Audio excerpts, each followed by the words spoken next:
Your morning news now. Texas Governor Greg Abbott signed an elections overhaul into law on Tuesday that adds more voting restrictions to the state.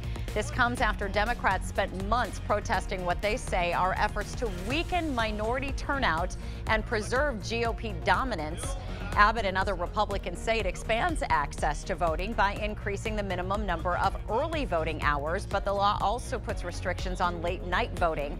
Texas's voting laws are already the target of 3 federal lawsuits, all of which say the changes will have a disproportionate impact on minorities. One of the largest Confederate monuments in the country is slated to come down today.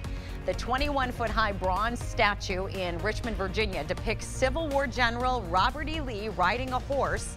It's expected to be cut into pieces before being hoisted off its pedestal. The granite base will be left in place.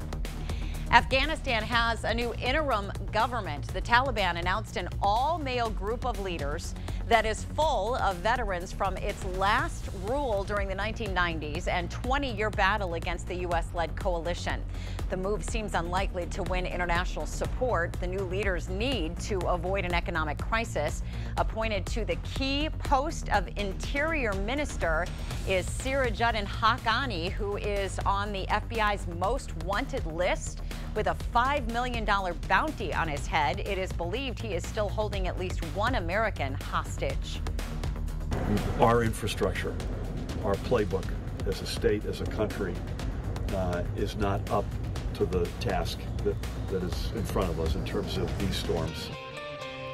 President Biden met with the New Jersey Governor Phil Murphy and other local leaders to discuss how the federal government can help the state bounce back from the destruction left by the remnants of Hurricane Ida.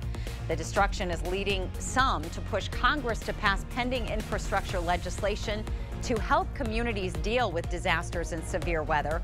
The president's disaster declarations will allow individuals and businesses to receive federal aid for repairs and temporary housing. New Jersey had 27 deaths from the storm.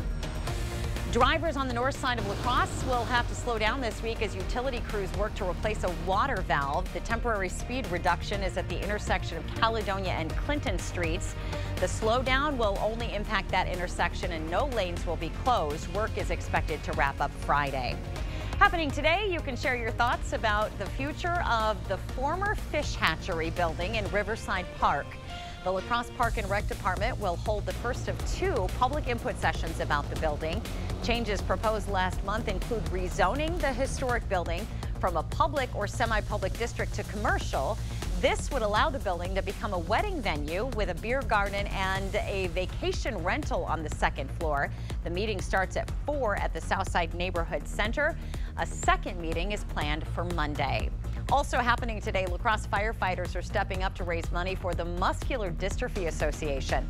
The annual Fill the Boot fundraising campaign will be at the intersection of 3rd and La Crosse Street starting at 2:30. In the case of bad weather, firefighters in La Crosse will be out on Thursday instead.